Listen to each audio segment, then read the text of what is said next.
युग पुरुष बाबा साहेब डॉक्टर भीमराव अंबेडकर। संक्षिप्त जीवनी। भारत रत्न राष्ट्रीय संविधान निर्माता Baba Saheb doctor Bhimrao Ambedkar. Audio editor Manoj Kumar Bauddh. नमो बुद्धाय, जय भीम। जीवनी 31। जीवन नहीं ढाल सकते और अपनी दशा नहीं बदल सकते तो इससे मरना कहीं श्रेष्ठ है। वास्तव में भोजन, वस्त्र, आवास प्राप्त करना और अपना जीवन स्तर ऊंचा उठाना तुम्हारा जन्मसिद्ध अधिकार है। यदि तुम सम्मान का जीवन चाहते हो तो तुम्हें निज सहायता पर विश्वास करना होगा। डॉक्टर अंबेडकर अहिंसा में विश्वास रखते थे, परंतु अहिंसा और दब्बूपन में फर्क करते थे। उन्होंने दलितों में चेतना और उत्साह पैदा करने के लिए 1924 में समता सैनिक दल की स्थापना की। भारतवर्ष में बौद्ध धर्म के प्रचार प्रसार के लिए उन्होंने भारतीय बौद्ध महासभा नामक धार्मिक संगठन की भी स्थापना की। 16 बंबई विधानसभा में बाबा साहेब ने 24 फरवरी 1927 को बंबई विधान परिषद में अपना पहला भाषण बजट पर दिया। उन्होंने कहा कि मालिया और आयकर लगाते समय सरकार ये भूल जाती है कि आयकर केवल उसी समय देना पड़ता है जब आय हो, परंतु भूमि का मालिया हर किसी को देना पड़ता है, चाहे वो छोटा किसान हो अथवा बड़ा जागीरदार, फसल हो या ना हो, परंतु बेचारे किसान को तो मालिया देना ही पड़ता है। उन्होंने कहा कि यह अन्यायपूर्ण है। शिक्षा की मद का उल्लेख करते हुए उन्होंने कहा कि शिक्षा ऐसी चीज है जो प्रत्येक व्यक्ति तक पहुंचनी चाहिए। शिक्षा सस्ती से सस्ती हो ताकि निर्धन से निर्धन व्यक्ति भी शिक्षा प्राप्त कर सके। परिषद में बाबा साहेब ने दलित वर्गों के विद्यार्थियों के लिए हॉस्टल खोलने का सुझाव भी पेश किया।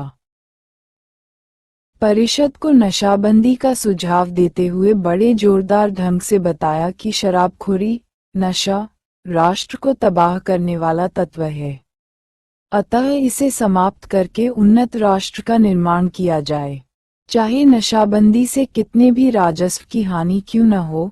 यूनिवर्सिटी सीनेट पर बहस करते हुए मांग की कि सीनेट में पिछड़े व दलित वर्गों के प्रतिनिधि भी लिए जाएं। 32 बाबा साहेब डॉक्टर अंबेडकर संक्षिप्त जीवनी। अछूतों की सरकारी नौकरियों में भर्ती और उन्नति संबंधी प्रश्न उठाते हुए परिषद का ध्यान बंबई के पुलिस कमिश्नर द्वारा दलितों को पुलिस में भर्ती न करने की ओर दिलाया। छोटी जोतों की समस्या पर बोलते हुए बाबा साहेब ने कृषि में सहकारी पद्धति प्रचलित करने की वकालत की। डॉक्टर अंबेडकर साहेब बंबई विधान परिषद की प्रत्येक कार्यवाही में गहरी रुचि लेते थे, परंतु जहां तक अछूतों की समस्याओं का संबंध है वह बहुत तीव्र दृष्टि रखते थे। बड़े प्रभावशाली तथा तर्कपूर्ण तरीके से अपनी बात रखते थे। उनके भाषण और प्रस्ताव विद्वतापूर्ण और निर्णायक हुआ करते थे। हालांकि डॉक्टर अंबेडकर मुंबई विधान परिषद के मनोनीत नॉमिनेटेड सदस्य थे, फिर भी वे ब्रिटिश सरकार की कड़ी व तीव्र आलोचना करने से नहीं चूकते थे। मजदूर महिलाओं को प्रसूति अवकाश देने संबंधी बिल के समर्थन में बोलते हुए कहा कि मैं चाहता हूं कि माताओं को प्रसव के समय और उसके पश्चात विश्राम के लिए अवकाश मिलना चाहिए। इसी में राष्ट्र का हित है। उस समय का कानून महारों से सरकारी कामों के लिए बेगार लेने अथवा बिना मजदूरी दिए या नाम मात्र की मजदूरी देकर जबरदस्ती काम करवाना की इजाजत देता था। यदि कोई अछूत महार मौजूद न हो तो उसके पिता या समान स्तर के किसी सदस्य को बेगार पर ले जाया जाता था। बेगार प्रथा ने महारों का गौरव खत्म करके रख दिया था। वे जीवित ही मरे हुए के समान थे। उनका उत्साह, योग्यता और इच्छाएं सब कुछ बेगार ने दबोच रखी थीं।